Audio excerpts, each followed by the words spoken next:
Guys आप लोगों का बहुत बहुत स्वागत है सी प्रोग्रामिंग सीरीज में। अभी तक मैंने नंबर ऑफ 4 लेक्चर्स इस चैनल पे अपलोड कर दिए हैं। आप उनको चेकआउट कर सकते हैं मेरे चैनल पर जाके। बाकी इस वीडियो के माध्यम से हम लोग सीखेंगे कि सी प्रोग्रामिंग में वेरिएबल और डेटा टाइप क्या होते हैं और हमें वेरिएबल की नीड क्यों पड़ती है एंड हम वेरिएबल्स को किस तरह से राइट कर सकते हैं अपने सी प्रोग्राम में। बाकी हम देखेंगे कि वेरिएबल को राइट करने के वैलिड और इनवैलिड कौन कौन से तरीके हैं। तो चलते हैं अपने कंप्यूटर स्क्रीन में और वहाँ चल के सीखते हैं कि एक वेरिएबल को किस तरह से राइट किया जाता है और डेटा टाइप क्या होते हैं।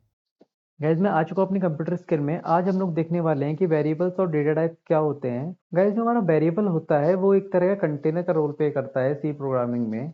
लेट्स सपोज आपने एक कॉम्प्लेन खरीदा मार्केट से, उसको आपने फिनिश कर दिया। उसका जो खाली डब्बा या कंटेनर था उसमें आपकी मम्मी जी हैं जो उन्होंने उस डब्बे में दाल चावल चने भर कर रख दिए। तो आपकी मम्मी जी ने करा क्या, जो वो खाली डब्बा था उसके अंदर कुछ सामान स्टोर करके रख दिया। उसी तरीके से हम वैल्यू स्टोर करते हैं वेरिएबल में। जो वेरिएबल होता है वो एक नाम होता है जो कि हम स्टोरेज एरिया को प्रोवाइड कराते हैं। देन जो हमारे कंटेनर या फिर डिब्बे होते हैं जो हमारी मम्मी जी किचन में रखती हैं, उस पर एक लेबल लगा देती हैं जिससे वो आइडेंटिफाई कर सके कौन सा डब्बा किस चीज का है। उसी तरीके से हम सी प्रोग्रामिंग में डेटा टाइप का यूज करते हैं आइडेंटिफाई करने के लिए वेरिएबल्स को।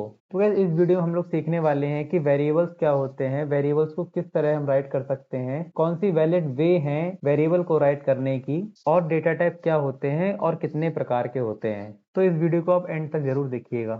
तो गैस मैंने आप लोगों के लिए सी प्रोग्रामिंग के पूरे नोट्स बना रखे हैं। तो गैस देख लेते हैं सी वेरिएबल क्या होते हैं। A variable in a C memory is located with some name that helps store some form of data। यानी कि वो नाम जो हम मेमोरी लोकेशन को देते हैं अपना डेटा स्टोर करने के लिए, वो होता है हमारा वेरिएबल। अब देखते हैं सी वेरिएबल का सिंटेक्स क्या होता है। सिंटेक्स इन द सेंस हमारा कोड लिखने का तरीका, यानी हम किस तरीके से अपनी चीजों को लिखते हैं उसी को बोलते हैं सिंटेक्स। तो सी वेरिएबल का सिंटेक्स होता है, पहले आता है डेटा टाइप, देन आता है वेरिएबल नेम, उसके बाद असाइनमेंट ऑपरेटर आता है। मैथ्स में हम इसे इक्वल टू बोलते हैं पर कंप्यूटर की भाषा में इसे असाइनमेंट ऑपरेटर बोला जाता है। उसके बाद हम इसे दे देते हैं कुछ वैल्यू, देन हम इसे सेमी कॉलन से क्लोज करते हैं ताकि हमारा कंपाइलर जो है वो अपना कंट्रोल नेक्स्ट लाइन में टर्मिनेट कर दे। जैसे कि हमने प्रीवियस वीडियो में कोड बनाया था, जैसे कि ये देखिए हमारे यहाँ पहले इंट लिखा हुआ है। तो इंट क्या है, इंट है एक डेटा टाइप। तो यहाँ देखिए डेटा टाइप लिखा हुआ है। उसके बाद एक वेरिएबल नेम है, then assignment operator, then value. तो यहाँ भी आप देख सकते हैं कि हमने ए नाम दिया है एक वेरिएबल को। तो पहले हमारा डेटा टाइप आता है, then variable name, then assignment operator, और उसके बाद वैल्यू आती है। क्योंकि पिछली वीडियो में हमने एक कोड राइट करा था जिसमें हमने दो वेरिएबल बनाए थे जिसका डेटा टाइप था इंटीजर।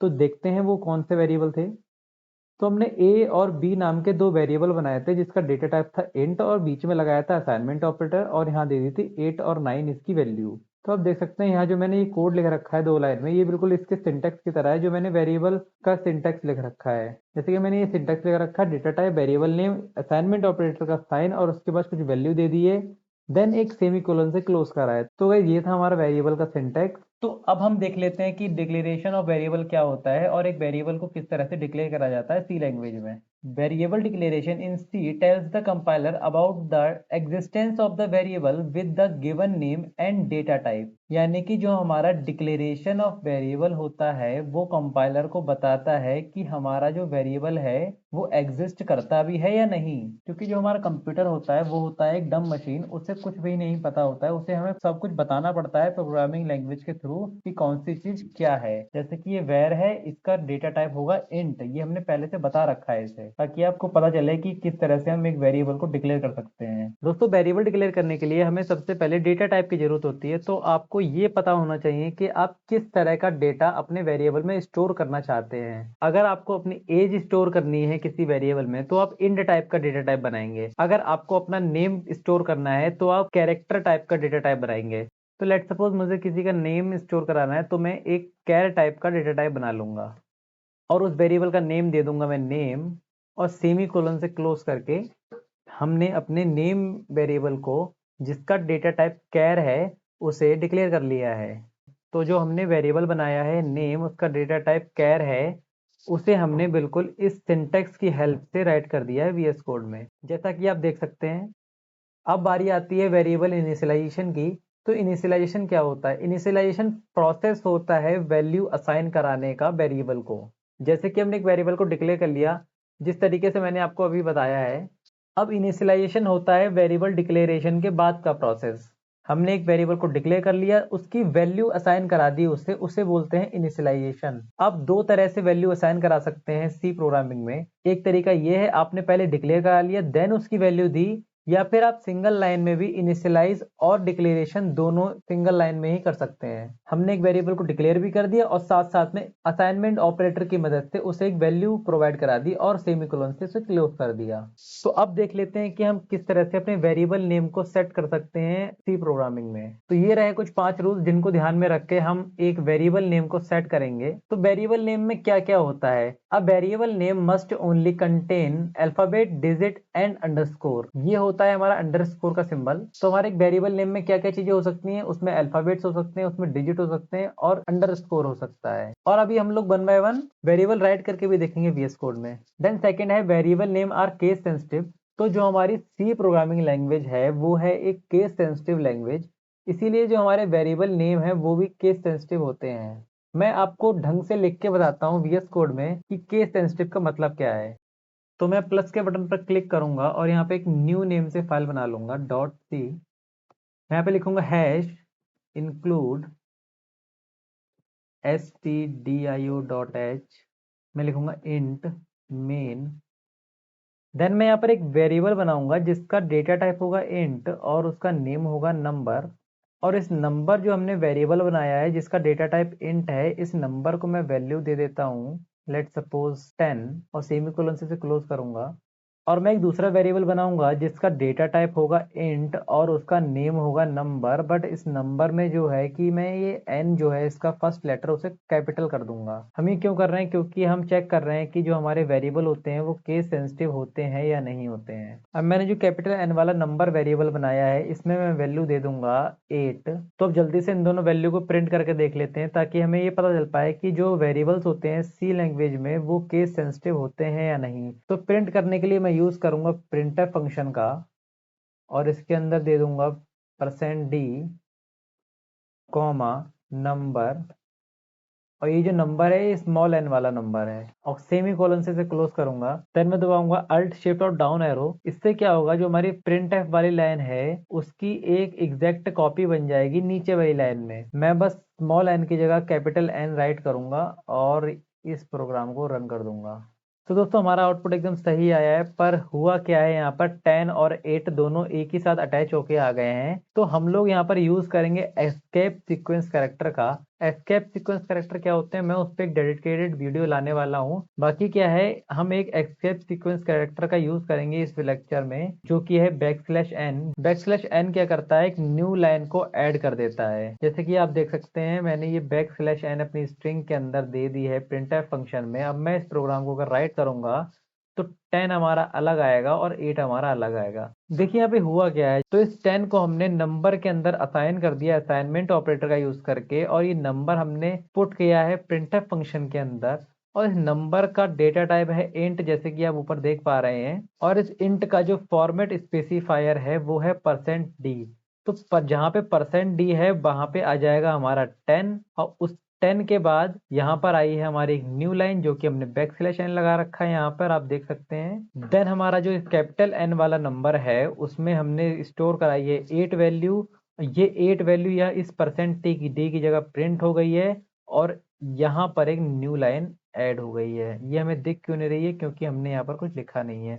अगर हम यहाँ पर लिख देते हैं printf और उसके अंदर कुछ भी दे देते हैं, जैसे कि मैं कुछ भी लिख दूंगा और इससे रन करा के देखेंगे तो आप देख सकते हैं। देखिए मैंने यहाँ पे कोई नई लाइन नहीं दी है, मैंने इस 8 के बाद न्यू लाइन दी है। तो 8 के बाद जो हमारी न्यू लाइन है वो कंसोल पर आपको दिख रही होगी। अगर मैं इस न्यू लाइन कैरेक्टर को यहाँ से हटा दूंगा देन इसे रन करूंगा तो आप देख सकते हैं इस 8 के बाद ये KJHJG राइट होके आ गया है। तो आई होप आपको समझ में आया होगा कि ये एस्केप सीक्वेंस कैरेक्टर क्या करता है हमारे प्रोग्राम में, जो कि \n का यूज करा है मैंने। एस्केप सीक्वेंस कैरेक्टर बहुत टाइप के होते हैं, आने वाले वीडियोस में हम डिस्कस कर रहे होंगे। तो दोस्तों हमें इस प्रोग्राम से ये पता चलता है कि जो हमारे वेरिएबल्स होते हैं वो केस सेंसिटिव होते हैं। देखिए मैंने इन दोनों में कुछ चेंज नहीं करा है, पूरा का पूरा नंबर वैसे ही लिखा हुआ है, बस मैंने स्टार्टिंग का जो n है उससे छोटा बड़ा बना रखा है बस। पास। तो इस बात से ये पता चलता है कि जो हमारे वेरिएबल्स हैं सी लैंग्वेज में वो हैं केस सेंसिटिव। वापस चले चलते हैं अपने नोट्स पे जो कि मैंने आप लोगों के लिए बना रखे हैं। तो दोस्तों variable name are case sensitive, ये हमने बहुत डिटेल में डिस्कस करा। देन थर्ड है no special symbol other than underscore allowed. इस लाइन का मतलब क्या है? इस लाइन का मतलब भी मैं आपको बताता हूँ।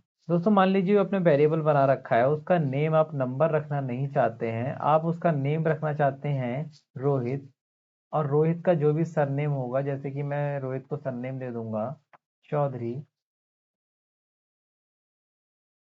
तो आप देख सकते हैं जो हमारा वीएस कोड है वो हमें एरर दे रहा है। एरर क्यों दे रहा है? क्योंकि हमने यहाँ पर वाइट स्पेस छोड़ दिए हैं वेरिएबल का नेम देते टाइम। हालांकि मैंने नोट्स में भी मेंशन किया हुआ है कि no white space is allowed within the variable name, यानी कि हम वाइट स्पेसेस को, जो कि आप स्पेस दे के नेम लिखते हैं, वो आप प्रोग्रामिंग के अंदर यूज नहीं कर सकते हैं। इस स्पेस की जगह पे आप क्या कर सकते हैं, अंडरस्कोर नाम का स्पेशल सिंबल होता है, उसे यूज कर सकते हैं। अब देखिए ये जो हमारा एरर था यहाँ से हट चुका है, और अभी एक और एरर आ रहा है। तो ये एरर क्यों आ रहा है? क्योंकि हमने जो यहाँ पे रोहित नाम का वेरिएबल जो हमने बनाया है, उससे पहले यहाँ पर नंबर लिखा हुआ था, और देन यहाँ पे हमने उस नंबर का यूज करा और यहाँ पर भी यूज करा है। तो इस नंबर को हम अगर इस वेरिएबल से रिप्लेस कर दें तो ये एरर हमारा खत्म हो जाएगा। तो मैं यहाँ पर रिप्लेस कर दूंगा इन दोनों नेम को।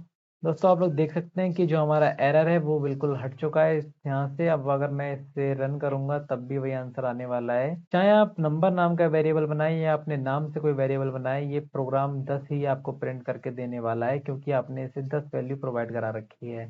तो हमने अंडरस्कोर वाली लाइन को भी बहुत डिटेल में कवर किया है। अब बात आती है फिफ्थ और लास्ट लाइन की। A variable name must not be any reserve word और कीवर्ड, यानी कि मैंने प्रीवियस वीडियो में भी आपको बताया था कि जो कीवर्ड्स होते हैं वो होते हैं हमारे कुछ रिजर्व वर्ड जो कि सी लाइब्रेरी के अंदर स्टोर होते हैं। तो हम अपना वेरिएबल का नेम देते टाइम किसी भी कीवर्ड का यूज नहीं करेंगे। जैसे कि आप यहाँ पर ये नहीं लिख सकते हैं कि इंट के अंदर आपने लिख दिया फॉर एक कीवर्ड है, आपने लिख दिया इफ एक कीवर्ड है, आपने यहाँ लिख दिया रिटर्न, रिटर्न एक कीवर्ड है। तो ये सब एरर आ जाएगा, आपका ये प्रोग्राम रन नहीं करेगा। या फिर होगा क्या कि जो आपने वेरिएबल का नेम बना रखा है वो कीवर्ड के साथ मिसमैच होगा और आपको प्रॉब्लम फेस करनी पड़ेगी। तो मैं आपको सजेशन दूंगा कि जो मैंने ये 5 लाइन्स लिख रखी हैं, इसी को मद्देनजर रखते हुए आप अपने वेरिएबल का नेम सेट कर सकते हैं। बाकी आगे चलते हुए देखते हैं कि जो हमारे वैलिड नेम्स हैं वेरिएबल के वो किस तरह से रखे जाते हैं और इनवैलिड नेम किस तरह से लिखे जाते हैं। अब देख लेते हैं वैलिड नेम कौन कौन से होते हैं। तो पहला है अंडरस्कोर मनप्रीत। मैंने क्या किया है कि स्पेशल टाइप के सिंबल को यूज किया है अपने नेम के आगे, जो कि है अंडरस्कोर। आप अंडरस्कोर के अलावा किसी और टाइप के सिंबल का यूज नहीं करेंगे अपने वेरिएबल में, ओनली अंडरस्कोर का ही यूज होगा। बाकी मैंने अंडरस्कोर मनप्रीत बना रखा है, ये एक वैलिड नेम है। उसके बाद आप अगर आप सरनेम देना चाहते हैं अपने और उसके बीच में एक स्पेस दिखाना चाहते हैं तो आप अंडरस्कोर का यूज कर सकते हैं वहां पे। बाकी आप इस तरह भी दे सकते हैं, मनप्रीत पहले आपने अपना नेम दे दिया यानी कि कैरेक्टर्स दे दिए, उसके बाद नंबर लिख सकते हैं। मैं इसको एक एग्जांपल समझाना चाहता हूँ। जैसे क्लास में क्या होता है, 2-3 एक सेम नाम के बच्चे होते हैं। अब मान लीजिए 3 बच्चे हैं, उनका नाम है हितेश। अब हम एक हितेश को बुलाएंगे तो तीनों पलट के देखेंगे, पर हम लोग क्या करते थे कि हितेश 1, हितेश 2, हितेश 3 करके उन्हें बुलाते थे कि हाँ भाई हितेश 1 इधर आओ, हितेश 2 इधर आओ, हितेश 3 इधर आओ। उसी तरीके से प्रोग्रामिंग लैंग्वेज में भी होता है कि जो हमारा वेरिएबल होता है उसके बाद में हम इंटीजर दे सकते हैं, यानी कि जो हमारे नंबर है उसे राइट कर सकते हैं। जैसे कि मैंने यहाँ पर राइट किया हुआ है मनप्रीत 09, या फिर आप इसके बीच में एक स्पेशल टाइप के सिंबल का यूज कर सकते हैं जो कि है एक अंडरस्कोर, मनप्रीत अंडरस्कोर 09। ये भी एक वैलिड नेम है। आप इस तरह से नेम राइट नहीं कर सकते हैं, मनप्रीत व्हाइट स्पेस नहीं छोड़ सकते नेम के बीच में। बाकी आप नंबर्स को स्टार्टिंग में यूज नहीं कर सकते, आप लास्ट में यूज करें कोई दिक्कत नहीं है, पर स्टार्टिंग में यूज करेंगे तो कंपाइलर गुस्सा हो जाएगा, बोलेगा ये क्या कर दिया भाई, 13 मनप्रीत ये कहाँ है, 13 मनप्रीत क्या होता है। बाकी आप किसी कीवर्ड का भी यूज नहीं करेंगे अपने वेरिएबल का नेम सेट करते हुए, जैसे कि ये क्या है गो टू, फॉर, इंट, इनका आप वेरिएबल में यूज नहीं कर सकते। हाँ ये हो सकता है int as a data type use हो जाए, पर वेरिएबल के नेम की जगह आप यूज कभी नहीं करेंगे इसे। तो अब हम लोग देख लेते हैं कि डेटा टाइप क्या होते हैं सी में। It specify the type of data data that variable can store like integer, character, floating, etc. Each variable in C has an associated data type. इसका मतलब क्या है? इसका मतलब है जो भी हम वेरिएबल बनाएंगे C लैंग्वेज में उसका एक डेटा टाइप होगा ही होगा। बाकी वो जो वेरिएबल होगा वो अपने अंदर स्टोर करेगा इंटीजर टाइप की वैल्यू, कैरेक्टर टाइप की वैल्यू और फ्लोटिंग पॉइंट नंबर और एटसेट्रा एटसेट्रा। अब देख लेते हैं टाइप्स ऑफ डेटा टाइप क्या होते हैं। तो पहला है हमारा primitive data type. Primitive data type का मतलब जो हमारे प्री बिल्ड डेटा टाइप है सी लाइब्रेरी के अंदर, जैसे कि हो गया आपका इंट हो गया, कैर हो गया, फ्लोट हो गया, डबल हो गया या फिर वॉइड हो गया। तो दोस्तों फ्लोट और डबल में आपको डिफरेंस मैं बता देता हूँ। डबल भी एक तरह का फ्लोटिंग पॉइंट नंबर ही होता है, पर जो फ्लोट की लेंथ होती है वो डबल से कम होती है, या फिर यहाँ पर आप राइट कर सकते हैं डबल फ्लोटिंग पॉइंट। और जो आपका वॉइड होता है वो खाली होता है। देन हम देखेंगे यूजर डिफाइंड डेटा टाइप। तो यूजर डिफाइंड डेटा टाइप क्या होते हैं? जो कि यूजर बनाता है प्रिमिटिव डेटा टाइप का यूज करके, जो कि है array, pointed, function, structure, union. आने वाले टाइम में इन सारे टॉपिक्स पे सेपरेटली वीडियो आने वाली है, तो आप इस चैनल पे बने रहें। देन हम बात कर लेंगे फॉर्मेट स्पेसिफायर की। कुछ ऐसे कैरेक्टर्स जो स्पेसिफाई करते हैं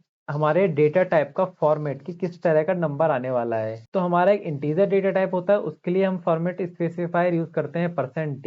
एक होता है कैर, उसके लिए %c यूज करते हैं। एक होता है फ्लोट, उसके लिए %f यूज करते हैं। और एक हमारा डबल होता है जो कि फ्लोट का जस्ट डबल होता है, उसके लिए हम यूज करते हैं %lf का। तो ये कुछ इंपॉर्टेंट डेटा टाइप और फॉर्मेट स्पेसिफायर हैं जो कि मैंने नोट्स में मेंशन किए हुए हैं। बाकी और भी डेटा टाइप होते हैं सी लाइब्रेरी के अंदर, मैं चाहता हूं कि आप उन्हें अपने आप एक्सप्लोर करें। बाकी दोस्तों आज की वीडियो में हम लोगों ने कवर किया वेरिएबल्स क्या होते हैं, हम लोग वेरिएबल को किस तरह से राइट कर सकते हैं अपने सी प्रोग्राम के अंदर, वेरिएबल्स के डेटा टाइप्स क्या होते हैं, डेटा टाइप कितने टाइप के होते हैं, बाकी जो डेटा टाइप होते हैं हमारे उनका फॉर्मेट स्पेसिफायर क्या होता है। तो आई होप आपको ये वीडियो पसंद आई होगी और जो भी मैंने समझाया वो आपको अच्छे समझ में आया होगा। तो thank you guys for watching this video.